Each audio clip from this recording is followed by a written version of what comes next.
Hello friends, welcome back to our channel. നമ്മളിന്ന് കാണാൻ പോകുന്നത് ദീപാവലി ബോണസ് എന്ന് പറയുന്ന മൂവിയാണ്. നഗരത്തിലെ എല്ലാവരും ദീപാവലി ആഘോഷിക്കുമ്പോൾ ഒരു കുടുംബം മാത്രം ബോണസ് കിട്ടാത്തത് കൊണ്ട് വീട്ടിലേക്കുള്ള സാധനങ്ങൾ പോലും വാങ്ങിക്കാൻ പറ്റാതെ കഷ്ടപ്പെടുകയാണ്. മൂവിയുടെ തുടക്കത്തിൽ തന്നെ കാണിക്കുന്നത് നായകനായ രവിയെയും ഗീതയും അവരുടെ മകനായ സച്ചിനെയുമാണ്.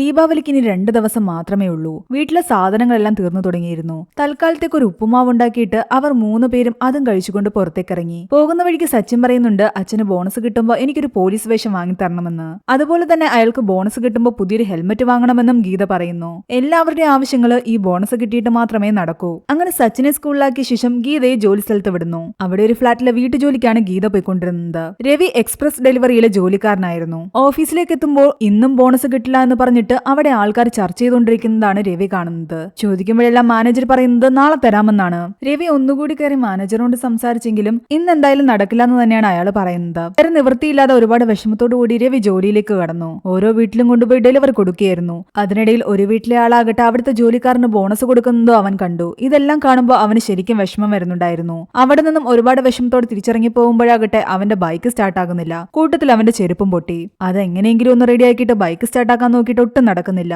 അയാൾ അവിടെ നിന്നും അതും തള്ളി നേരെ പെട്രോൾ പമ്പിലെത്തി 60 രൂപയ്ക്ക് പെട്രോളും അടിച്ചു. അടുത്ത സീനിൽ കാണിക്കുന്നത് സച്ചിന്റെ സ്കൂളാണ്. അവിടെ ടീച്ചറാകട്ടെ എല്ലാവരോടും ചോദിക്കുന്നുണ്ട്, നാളെ മുതൽ ദീപാവലിയുടെ അവധിയല്ലേ, നിങ്ങളുടെ വീട്ടിലൊക്കെ എന്തൊക്കെ കാര്യങ്ങൾ ചെയ്തു എന്ന്. ഓരോരുത്തരും തങ്ങളുടെ വീട്ടിലുണ്ടാക്കിയ പലഹാരത്തെ പറ്റിയും പുതിയ ഡ്രസ്സുകൾ എടുത്തതിനെ പറ്റിയും ഒക്കെ സംസാരിക്കുന്നുണ്ട്. എന്നാൽ സച്ചിന് പറയാൻ മാത്രം ഒന്നും ഉണ്ടായിരുന്നില്ല. ടീച്ചർ അവനോട് ചോദിക്കുമ്പോൾ സച്ചിൻ പറയുന്നുണ്ട്, എന്റെ അച്ഛൻ ഇന്ന് ബോണസ് കിട്ടും. ബോണസ് കിട്ടിയാൽ ഉടനെ എനിക്ക് പോലീസ് വേഷം വാങ്ങിത്തരാമെന്ന് അച്ഛൻ പറഞ്ഞിട്ടുണ്ട്. ഇന്ന് ബോണസ് കിട്ടിയിട്ട് ഇനി എപ്പോ പോയി സാധനങ്ങൾ വാങ്ങിക്കാനാണെന്ന് ടീച്ചർ ചോദിക്കുന്നു. കാരണം നാളെ കഴിഞ്ഞാൽ ദീപാവലിയാ, ഇനി ടൗണിനുള്ളിലോട്ട് കടക്കാൻ പോലും പറ്റില്ല, അത്രയ്ക്ക് തിരക്കാ. അതുകൊണ്ട് ഇന്ന് തന്നെ വൈകുന്നേരം പോയി എല്ലാ സാധനങ്ങളും വാങ്ങിക്കണമെന്ന് ടീച്ചർ അവനോട് പറയുകയാണ്. ബാക്കി എല്ലാ കുട്ടികളും സന്തോഷം ചിരിച്ചും കളിച്ചിരിക്കുമ്പോൾ അവൻ ഒരുപാട് വിഷമത്തോടെ അവിടെ ഇരിക്കുകയാണ്. അതേസമയം ഗീത താൻ ജോലി ചെയ്യുന്ന വീട്ടിലെ ജോലികളെല്ലാം ഒതുക്കിയിട്ട് വേസ്റ്റ് കൊണ്ട് കളയാൻ താഴേക്ക് പോവുകയായിരുന്നു. അവിടെയുള്ള സെക്രട്ടറി ആകട്ടെ ജോലിക്കാരെ ആരെയും തന്നെ ലിഫ്റ്റിൽ കയറാൻ അനുവദിക്കുകയുമില്ല. അവൾ അത്രയും പടികൾ ഇറങ്ങി ആ വേസ്റ്റ് കൊണ്ട് കളയുന്നതിനിടയിൽ അവിടെ റോഡരികിൽ ഒരു ഓട്ടോയിൽ കുറച്ചു പേർ ഹെൽമെറ്റ് വെക്കുന്നത് കാണുന്നത്. 2000 രൂപയുടെ ഹെൽമെറ്റ് 1500 രൂപയ്ക്ക് വെക്കുന്നുണ്ട്. അവൾ അതിന്റെ വിലയൊക്കെ പോയി ചോദിച്ച് ഒരെണ്ണം എടുത്ത് തലയിൽ വെച്ചു നോക്കുന്നു. ഇത് എത്ര രൂപയാണെന്ന് ചോദിക്കുമ്പോൾ അയാൾ പറയുന്നുണ്ട് 1500. 1000 രൂപയ്ക്ക് തരുമോ എന്ന് അവൾ കെഞ്ചി ചോദിക്കുന്നുണ്ട്. ശരി, 1000 രൂപയ്ക്ക് തരാമെന്ന് പറഞ്ഞ് അയാൾ സമ്മതിക്കുന്നു. എന്നാ ഇവിടെ തന്നെ ഇത് മാറ്റി വെച്ചേക്കണേ, ഞാൻ ഇപ്പൊ പോയി കാശ് കൊടുത്തിട്ട് വരാമെന്ന് പറഞ്ഞിട്ട് അവൾ ഫ്ളാറ്റിലേക്ക് ഓടി പോവുകയാണ്. അത്രയും സ്റ്റെപ്പുകളും ഓടി കയറി ചെന്ന് അവൾ തന്റെ യജമാനത്തോട് ചോദിക്കുന്നുണ്ട്, അത്യാവശ്യമായിട്ട് എനിക്കൊരു 1000 രൂപ തരാൻ, ബോണസ് ആയിട്ടെങ്കിലും തരാൻ. എന്നാൽ ബോണസ് ഒന്നും ഇവിടെ ഇല്ലാന്നാണ് അവര് പറയുന്നത്. ബോണസ് വേണ്ട, അഡ്വാൻസ് ആയിട്ടെങ്കിലും തന്നാ മതി, അടുത്ത മാസത്തെ ശമ്പളത്തിൽ നിന്ന് തിരിച്ചു പിടിച്ചോ, ഇപ്പൊ അത്യാവശ്യം എനിക്ക് തന്നേ പറ്റൂ. എന്നാൽ അവർ ഒരു തരത്തിൽ സമ്മതിക്കുന്നില്ല. അവള് കെഞ്ചി കെഞ്ചി ചോദിച്ചുകൊണ്ടിരിക്കുകയാണ്. ഒരുപാട് നേരം അവളിൽ നിന്ന് അപേക്ഷിച്ച് കഴിയുമ്പോൾ അവര് പറയുന്നുണ്ട്, ശരി ഞാൻ തരാം, നീ അതിനുമ്പ് പോയി ആ ബാത്റൂം എല്ലാം ഒന്ന് വൃത്തിയാക്കിയിട്. അങ്ങനെ അവൾ പെട്ടെന്ന് പോയി ആ ബാത്റൂം എല്ലാം വൃത്തിയാക്കുന്നു. അവരുടെ കയ്യിൽ നിന്ന് 1000 രൂപയും വാങ്ങി ഓടി അവൾ താഴേക്ക് ചെല്ലുമ്പോഴേക്കും അവിടെ ആ ഓട്ടോക്കാരും ഹെൽമെറ്റ് വിൽക്കുന്നവരും ഒന്നും തന്നെ ഉണ്ടായിരുന്നില്ല. അടുത്തുള്ള കടക്കാരനോട് ചോദിക്കുമ്പോൾ അവരാരും കണ്ടില്ല എന്ന് പറഞ്ഞു. വളരെ കഷ്ടപ്പെട്ടിട്ട് അത്രയും വിലയുള്ള ഹെൽമെറ്റ് 1000 രൂപയ്ക്ക് അവൾ പറഞ്ഞ് സമ്മതിപ്പിച്ച് വെച്ചത് അത് അവളുടെ കയ്യിൽ നിന്ന് പോയിരിക്കുന്നു. അവൾക്ക് ഒരുപാട് വിഷമം തോന്നി. അപ്പോഴേക്കും പെട്രോൾ അടിച്ച് രവി അവിടേക്ക് വന്നിരുന്നു. ഗീതയും കൂട്ടി തന്റെ മകനെയും കൂട്ടി അയാൾ നേരെ വീട്ടിലേക്ക് പോകുന്നു. ഇന്നും ബോണസ് കിട്ടില്ല എന്നറിഞ്ഞപ്പോൾ ഗീത പറയുന്നുണ്ട്, ഒരു കാര്യം ചെയ്യ്, എന്റെ കയ്യിൽ എന്തായാലും അഡ്വാൻസ് വാങ്ങിയ 1000 രൂപയുണ്ട്, നമുക്ക് അതിന് പോയി സാധനങ്ങളൊക്കെ വാങ്ങാമെന്ന്. അത് കേട്ടപ്പോഴാണ് സച്ചിനും ഒരുപാട് സന്തോഷമായത്. അവൻ ഒരുപാട് വിഷമിച്ചായിരുന്നു സ്കൂളിൽ നിന്നും ഇറങ്ങിയത് തന്നെ. അങ്ങനെ വീട്ടിലെത്തി അവർ 3 പേരും റെഡിയായി ഇറങ്ങി. ബൈക്കിൽ പോകണ്ട, ബൈക്ക് എവിടെയെങ്കിലും വെക്കാൻ സ്ഥലം ഉണ്ടാകില്ല എന്നാണ് അവൾ പറയുന്നത്. അതുകൊണ്ട് അവർ 3 പേരും ബസ്സിലാണ് പോയത്. അങ്ങനെ മാർക്കറ്റിൽ പോയി ഓരോരോ സാധനങ്ങളായിട്ട് അവർ നോക്കാൻ തുടങ്ങി. ആവശ്യമുള്ള കുറച്ച് സാധനങ്ങളൊക്കെ വാങ്ങി. അതിനിടയിൽ ആ പോലീസ് വേഷം കണ്ടിട്ട് മകൻ പറയുന്നുണ്ട് അത് വേണമെന്ന്. അങ്ങനെ അവർ കടയിൽ കയറി അവന് വേണ്ടിയിട്ട് അവൻ 1 വർഷമായിട്ട് ആഗ്രഹിച്ചുകൊണ്ടിരുന്ന ആ പോലീസ് വേഷവും വാങ്ങിച്ചു കൊടുത്തു. രവിക്ക് വേണ്ടിയിട്ട് കുറച്ച് ടീഷർട്ടൊക്കെ അവൾ സെലക്ട് ചെയ്തെങ്കിലും രവി അതൊന്നും തന്നെ വാങ്ങുന്നില്ല. പിന്നെ ഗീതയ്ക്ക് വേണ്ടിയിട്ട് സാരി എടുക്കാൻ ഒരു കടയിൽ കയറി. ഒരു മഞ്ഞ കളർ സാരി അവൾക്ക് ഇഷ്ടപ്പെട്ടിരുന്നു. എന്നാൽ അതിന് കുറച്ച് വില കൂടുതലാണ്. അവന്റെ കയ്യിലാകട്ടെ ബാക്കി ഇനി 150 രൂപ മാത്രമേ ഉള്ളൂ. നമുക്ക് ബോണസ് കിട്ടിയിട്ട് വന്ന് ഇത് വാങ്ങിക്കാമെന്ന്. അത് കേട്ടതും അവള് പറയുന്നുണ്ട്, ഈ കടയിലെ കളക്ഷൻ ഒന്നും കൊള്ളില്ല, നമുക്ക് ഇവിടെ നിന്നും പോകാമെന്ന്. തങ്ങളുടെ കയ്യിൽ കാശ് കുറവാണെന്ന് കടക്കാലം മനസ്സിലാക്കണ്ടെന്ന് വിചാരിച്ചിട്ടാണ് അവൾ അങ്ങനെ പറഞ്ഞത്. അങ്ങനെ അവിടെ നിന്ന് സാധനങ്ങളെല്ലാം വാങ്ങി തിരിച്ചു പോകുന്ന വഴിക്ക് ഒരിടത്ത് ഷൂ ഇട്ട് വിൽക്കുന്നുണ്ടായിരുന്നു. അക്കൂട്ടത്തിലൊരു ഷൂ കണ്ടിട്ട് മകൻ പറയുന്നുണ്ട്, എനിക്ക് ആ ഷൂ വേണമെന്ന്. ആ പോലീസ് ഡ്രസ്സിന്റെ കൂടെ ഇട്ട് കഴിഞ്ഞാൽ നല്ലതായിരിക്കും. അവർ അവിടെ നിന്ന് ഷൂ നോക്കിക്കൊണ്ട് നിൽക്കുമ്പോൾ അയാൾ പറയുന്നുണ്ട് 1000 രൂപ ഷൂ എല്ലാം തന്നെ 300 രൂപയാണെന്ന്. എന്നാൽ അവരുടെ കയ്യിൽ ആകെ 150 രൂപയുള്ളൂ. രവി കെഞ്ചി ചോദിക്കുന്നുണ്ട്, ഈ ഷൂ ഞങ്ങൾക്ക് 150 രൂപയ്ക്ക് തരുമോ എന്ന്. എന്നാൽ ഇത് കേട്ട് അയാൾ അവനെ ഒരുപാട് വഴക്ക് പറയുന്നു. 300 രൂപയ്ക്ക് കൊടുത്താൽ തന്നെ എനിക്ക് ലാഭം 20 രൂപ കിട്ടൂ, അതിന്റെ ഇടയ്ക്കാ നീ 150 രൂപയും കൊണ്ട് വന്നിരിക്കുന്നത്, തരാൻ പറ്റില്ല എന്ന് പറയുന്നു. അങ്ങനെ അയാൾ ബഹളമുണ്ടാക്കാൻ തുടങ്ങിയതും ഗീതയ്ക്ക് ദേഷ്യം വരുന്നു. നിങ്ങളുടെ ഷൂ ഒന്നും ഞങ്ങൾക്ക് വേണ്ട, ഈ നാട്ടിലെങ്ങും വേറെ ഷൂ കിട്ടില്ലെന്ന് പറഞ്ഞിട്ട് അവൾ രവിയെയും പിടിച്ചുകൊണ്ട് പോവുകയാണ്. എന്നാൽ രവി അവളെയും മകനെ ഒരിടത്ത് കൊണ്ട് നിർത്തിയ ശേഷം വീണ്ടും അയാളുടെ അടുത്തേക്ക് വരുന്നു. കാരണം മകന് ആ ഷൂ ഒരുപാട് ഇഷ്ടപ്പെട്ടിരുന്നു. അയാളോട് കെഞ്ചി പറയുന്നുണ്ട്, എനിക്ക് ബോണസ് കിട്ടാത്തോണ്ട് എന്റെ കയ്യിൽ കാശില്ലാത്തത്, 150 രൂപ മാത്രമേ എന്റെ കയ്യിലുള്ളൂ, വേണമെങ്കിൽ ഈ ഫോൺ കൂടി ഇവിടെ വെച്ചു, ഞാൻ നാളെ കാശ് കൊണ്ട് തന്നിട്ട് ഈ ഫോൺ എനിക്ക് തിരിച്ചു തന്നാ മതി. എന്റെ മകൻ ഒരുപാട് ആശിച്ചതാ ഈ ഷൂ ഇടാൻ. അവൻ ഒരു വർഷമായിട്ട് ആഗ്രഹിച്ച പോലീസ് വേഷം തന്നെ അവൻ ഇപ്പോഴെനിക്ക് വാങ്ങിക്കൊടുക്കാൻ പറ്റിയത്. ഈ ഷൂ കിട്ടിയില്ലെങ്കിൽ അവൻ ഒരുപാട് വിഷമാവും. അങ്ങനെ അവന്റെ അവസ്ഥയെല്ലാം അവൻ പറഞ്ഞ് മനസ്സിലാക്കി കഴിയുമ്പോൾ അയാൾ 150 രൂപയ്ക്ക് അവൻ ആ ഷൂ കൊടുക്കുന്നു. അത് കിട്ടിയതോടുകൂടി സച്ചിൻ ഒരുപാട് ഹാപ്പിയായി. അങ്ങനെ വീട്ടിലെത്തി രാത്രി ഉറങ്ങാൻ കിടക്കാൻ നേരത്ത് സച്ചിൻ അയാളോട് ചോദിക്കുന്നുണ്ട്, അച്ഛൻ എങ്ങനെയായിരുന്നു പണ്ട് ദീപാവലി ആഘോഷിച്ചിരുന്നതെന്ന്. രവി പറയുന്നു, തന്റെ അച്ഛൻ ബാങ്കിലെ വാച്ച്മാൻ ആയിരുന്നു, അതുകൊണ്ട് ദീപാവലി സമയത്ത് അവിടെ വരുന്നവരെല്ലാം തന്നെ അച്ഛൻ ഒരുപാട് സ്വീറ്റ്സും ഗിഫ്റ്റ്സും ഒക്കെ കൊടുക്കുമായിരുന്നു. അതെല്ലാം എന്റെ അച്ഛൻ എന്റെ കയ്യിൽ കൊണ്ടുതരും, ഞാൻ അത് വെച്ചിട്ടാണ് ആഘോഷിച്ചുകൊണ്ടിരുന്നത്. ഇത് കേട്ടതും സച്ചിൻ പറയുന്നുണ്ട്, എന്നാ പിന്നെ അച്ഛനും വാച്ച്മാന്റെ ജോലിക്ക് പോയിക്കൂടെ എന്ന്, അങ്ങനെയാണെങ്കിൽ നമുക്കും ഇതെല്ലാം കിട്ടില്ലേ എന്ന്. ഗീത അവനെ വഴക്ക് പറഞ്ഞു കിടന്ന് ഉറങ്ങാൻ പറയുന്നു. തന്റെ മകൻ പറഞ്ഞത് ആലോചിച്ച് ഒരുപാട് വിഷമത്തിലായിരുന്നു രവി. ഈ ജോലിയിൽ നിന്നും വലിയ വരുമാനവും ഇല്ല, അവൻ ആഗ്രഹിക്കുന്ന സാധനങ്ങളൊന്നും വാങ്ങി കൊടുക്കാനും പറ്റുന്നില്ല. എന്നാൽ ഗീത പറയുന്നുണ്ട് എല്ലാം ശരിയാവുമെന്ന്. എങ്ങനെ വെറുതെ ആലോചിച്ച് വിഷമിക്കേണ്ട കാര്യമില്ല, അവൻ വെറുതെ പറഞ്ഞതാ, നാളെ എന്തായാലും നിന്റെ ബോണസ് കിട്ടാതിരിക്കില്ല. പിറ്റേന്ന് സച്ചിൻ അവധിയായിരുന്നു, അതുകൊണ്ട് തന്നെ സച്ചിനെ തന്റെ ഒരു ബന്ധുവിന്റെ വീട്ടിലേക്ക് ആക്കിയ ശേഷം ഗീതയും രവിയും ജോലിക്ക് പോയി. എന്നാൽ പോകുന്ന വഴിക്ക് അവിടെ ഉണ്ടായിരുന്ന ഒരാളെ കാണുന്നുണ്ട്. അയാൾ രവിയെ പിടിച്ചിരുത്തിയിട്ട് പറയുന്നുണ്ട്, ദീപാവലി കച്ചവടത്തിന് നീ വരുന്നുണ്ടോ എന്ന്, 4 മണിക്കൂർ ജോലി ചെയ്തു കഴിഞ്ഞാൽ 2000 രൂപ കിട്ടും. എന്നാൽ അയാളെ ഗീതയ്ക്ക് തീരെ ഇഷ്ടമുള്ളായിരുന്നു, അതുകൊണ്ട് ഗീത പറയുന്നു അതൊന്നും വേണ്ട എന്ന്. അങ്ങനെ ഗീതയെ ജോലിക്കാക്കിയ ശേഷം രവി തന്റെ ജോലി സ്ഥലത്ത് ചെല്ലുമ്പോൾ അവിടെ വലിയ സമരം നടക്കുകയായിരുന്നു. പോലീസുകാർ വരെ വന്നിട്ടുണ്ട്. ഇതുവരെയും ബോണസ് കിട്ടിയിട്ടില്ല, വൈകിട്ട് തരാം, നാളെ തരാം എന്നൊക്കെയാണ് അവർ പറഞ്ഞുകൊണ്ടിരിക്കുന്നത്. എന്നാൽ മാനേജർ പറയുന്നുണ്ട്, ഓണർ തന്റെ കയ്യിൽ തന്നാലല്ലേ തനിക്ക് തരാൻ പറ്റൂ. അയാൾ സമാധാനിപ്പിക്കാൻ ശ്രമിച്ചെങ്കിലും തൊഴിലാളികൾ ആരും തന്നെ കേട്ടില്ല. അവസാനം ഭ്രാന്തെടുത്ത് അയാൾ അകത്തേക്ക് പോയി. ആരും ഒന്നും ജോലിക്കും കൂടി പോകില്ല എന്ന് പറഞ്ഞതോടുകൂടി അയാൾ ആകെ ടെൻഷനിലായിരുന്നു. കുറച്ചു കഴിയുമ്പോൾ ദേഷ്യം വന്ന അയാൾ ആ ഡോറിന്റെ ചില്ലടിച്ച് പൊട്ടിക്കുന്നതാണ് കാണിക്കുന്നത്. അതോടുകൂടി പോലീസുകാർ അവിടെ നിന്ന് എല്ലാവരെയും ഈ മാനേജരെയും പിടിച്ചുകൊണ്ട് വണ്ടിയിൽ കയറ്റി കൊണ്ടുപോകുന്നു. എന്നാൽ ഈ ബഹളം തുടങ്ങിയപ്പോൾ തന്നെ രവി അവിടെ നിന്ന് മാറിയിരുന്നു.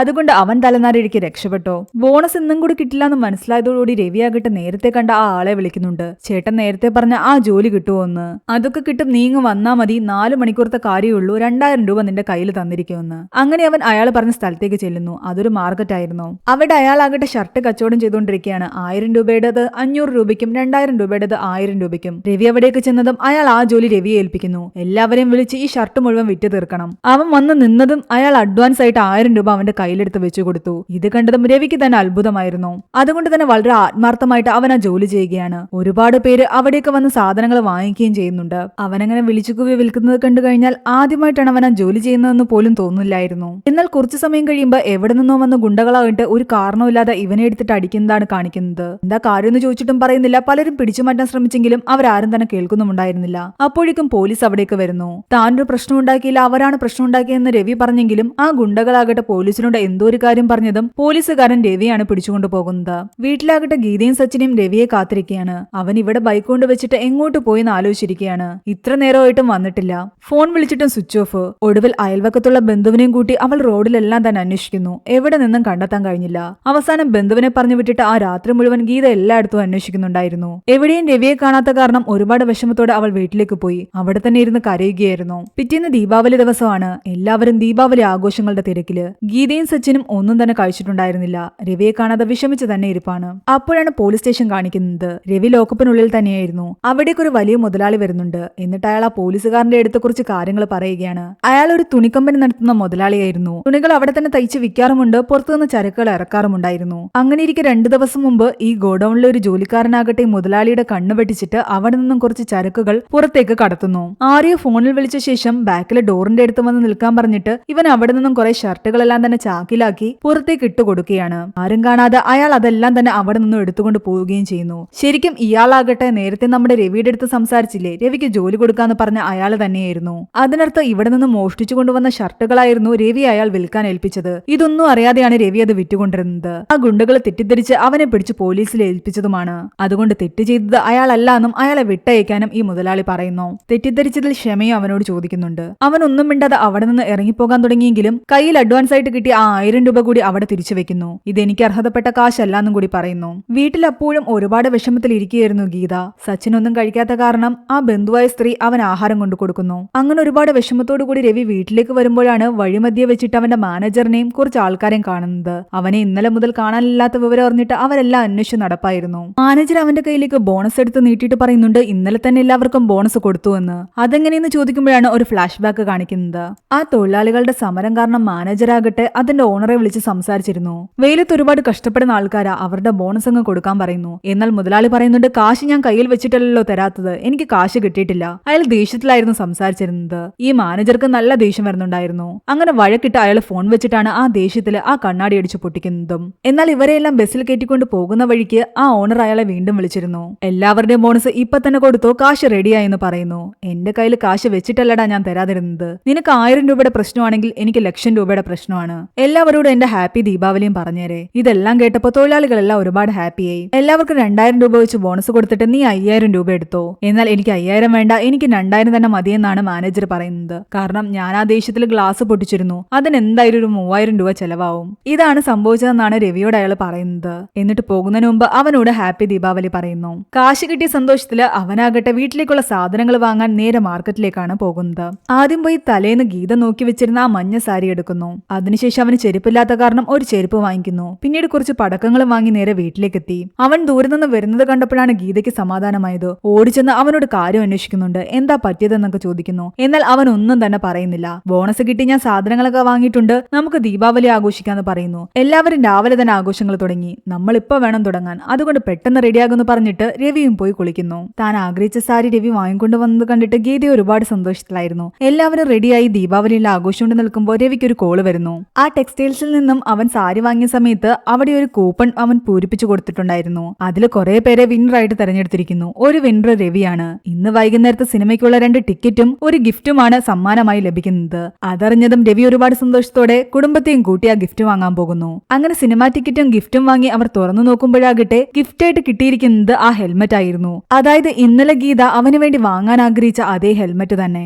ആഗ്രഹിച്ച കാര്യങ്ങളെല്ലാം തന്നെ ഈ ദിവസം അവർക്ക് കിട്ടിയതിൽ അവർ ഒരുപാട് സന്തോഷിക്കുന്നു. അങ്ങനെ സിനിമ കാണാൻ അകത്തേക്ക് കയറി. പക്ഷെ അവിടെ ചെന്നപ്പോഴാണ് ഒരു പ്രോബ്ലം. 2 ടിക്കറ്റേ ഉള്ളൂ. കുട്ടിക്ക് ഫുൾ ടിക്കറ്റ് എടുക്കണമെന്ന് പറഞ്ഞിട്ട് അവിടെ നിന്ന് സെക്യൂരിറ്റി ആകട്ടെ അവന് പുറത്തേക്ക് പറഞ്ഞു വിടുന്നു. തൽക്കാലം 2 ടിക്കറ്റ് അവറയിൽ കൊടുത്തിട്ട് അകത്ത് പോയി ഇരിക്കുമെന്ന് പറഞ്ഞിട്ട് അവൻ പുറത്തേക്ക് ടിക്കറ്റ് എടുക്കാൻ പോയി. എന്നാൽ അവിടെ ചെന്നപ്പോഴാണ് ടിക്കറ്റിന് 150 രൂപയാണ്, അവന്റെ കയ്യിൽ 60 രൂപയുള്ളൂ എന്ന് അവൻ മനസ്സിലാക്കുന്നത്. എന്ത് ചെയ്യണമെന്നറിയാതെ അവൻ ആകെ ടെൻഷനിലായിരുന്നു. അവൻ പെട്ടെന്ന് ആ ഹെൽമെറ്റ് എടുത്ത് തിരിച്ചു കൊണ്ട് കൊടുത്തിട്ട് പറയുന്നുണ്ട് എനിക്ക് ഒരു ടിക്കറ്റും കൂടെ തരാൻ. എന്നാൽ അതൊന്നും സാധ്യമല്ല എന്നാണ് അവിടെ നിന്നവർ പറഞ്ഞത്. വേറെ വഴിയില്ലാതെ അവൻ ആ ഹെൽമെറ്റുമായിട്ട് നടു റോഡിൽ തന്നെ നിൽക്കുകയായിരുന്നു. പിന്നീട് കാണിക്കുന്നത് കുറെ നേരം കഴിഞ്ഞിട്ട് അവൻ സിനിമാ തിയേറ്ററിനകത്തേക്ക് വരുന്നതാണ്. അതുവരെയും ഗീതയും മകനും ആകെ ടെൻഷൻ അടിച്ചിരിക്കുകയായിരുന്നു. ടിക്കറ്റ് എടുക്കുന്നിടത്ത് നല്ല ക്യൂ ആയിരുന്നു എന്നാണ് അവൻ പറഞ്ഞത്. കല്യാണം കഴിഞ്ഞ ശേഷം അവർ ഒരു തവണ സിനിമയ്ക്ക് വന്നിരുന്നു. അതിനുശേഷം ഇപ്പോഴാണ് സിനിമ കാണാൻ വന്നിരിക്കുന്നത്. അങ്ങനെ ഹാപ്പി ആയിട്ട് അവർ 3 പേരും ഇരുന്ന് സിനിമയെല്ലാം കണ്ടു. തിരിച്ചു പോകാൻ നേരം മകൻ ചോദിക്കുന്നുണ്ട് ആ ഹെൽമെറ്റ് എവിടെ അച്ഛാന്ന്. അതൊക്കെ വീട്ടിൽ ചെന്നിട്ട് പറയാമെന്ന് അയാൾ പറയുന്നു. അങ്ങനെ വീട്ടിലെത്തിയ ശേഷം സച്ചിൻ ഉറങ്ങിക്കഴിയുമ്പോൾ ഇവർ 2 പേരും സംസാരിച്ചുകൊണ്ടിരിക്കുകയാണ്. ആ ഹെൽമെറ്റ് എവിടെയെന്ന് ഗീത ചോദിക്കുമ്പോൾ അയാൾ പറയുന്നുണ്ട് ഞാനത് വിറ്റു എന്ന്. ടിക്കറ്റ് എടുക്കാൻ കാശില്ലാത്തോണ്ടാണ് ഞാൻ ആ ഹെൽമെറ്റ് വിറ്റത്, അതും വെറും 150 രൂപയ്ക്ക്. അത് ആര് വാങ്ങിയെന്ന് ചോദിക്കുമ്പോഴാണ് അവൻ പറയുന്നത് ആര് ഹെൽമെറ്റ് എടുത്തിട്ട് കാശ് തരാൻ തയ്യാറായിരുന്നില്ല, അതുകൊണ്ട് ഞാൻ റോഡിൽ നിന്ന് കൂകി കൂകി വിളിച്ചു. 700 രൂപ ഹെൽമെറ്റ് 150 രൂപ എന്ന് പറഞ്ഞിട്ട്. അവസാനം അതുവഴി വന്ന ഒരാളാകട്ടെ ആ ഹെൽമെറ്റ് വാങ്ങിക്കുകയും ചെയ്തു, എനിക്ക് 150 രൂപ തരികയും ചെയ്തു. നീ കൂവി വിളിച്ചാണോ ഈ ഹെൽമെറ്റ് വിറ്റെന്ന് കേട്ടിട്ട് ഗീതയ്ക്ക് തന്നെ അത്ഭുതമായിരുന്നു. നിനക്ക് കച്ചവടം ചെയ്യാൻ നല്ല കഴിവാണല്ലോ, അങ്ങനെയെങ്കിൽ നമുക്ക് എന്തെങ്കിലും ഒരു ചെറിയ ബിസിനസ് സ്റ്റാർട്ട് ചെയ്തൂടെ എന്നാണ് അവൾ പറയുന്നത്. എന്നാൽ എന്ത് ബിസിനസ് സ്റ്റാർട്ട് ചെയ്യണമെങ്കിലും ഒരു 10,000 രൂപയെങ്കിലും കയ്യിൽ വേണം. അത് നമ്മുടെ കയ്യിൽ എടുക്കാനില്ല. 10,000 രൂപയ്ക്ക് എന്ത് ചെയ്യുമെന്ന് ഗീത ആലോചിക്കുകയായിരുന്നു. പെട്ടെന്നാണ് മുന്നിലിരിക്കുന്ന അവരുടെ വണ്ടി കാണുന്നത്. നമ്മുടെ വണ്ടി കൊടുത്താൽ 10,000 രൂപ കിട്ടുമോ എന്ന് അവൾ ചോദിക്കുന്നുണ്ട്. രവിയും അതിനെപ്പറ്റി ആലോചിക്കുന്നു. അങ്ങനെ അവർ 2 പേരും വണ്ടിയിലേക്ക് നോക്കിയിരിക്കുന്നിടത്താണ് ഈ ഒരു മൂവി അവസാനിക്കുന്നത്. ഈ മൂവിയുടെ സ്റ്റോറി എങ്ങനെയുണ്ടായിരുന്നു നിങ്ങൾ താഴെ കമന്റ് ചെയ്യുക. എക്സ്പ്ലനേഷൻ ഇഷ്ടപ്പെട്ടെങ്കിൽ വീഡിയോ ലൈക്ക് ചെയ്യാനും ചാനൽ സബ്സ്ക്രൈബ് ചെയ്യാനും മറക്കണ്ട.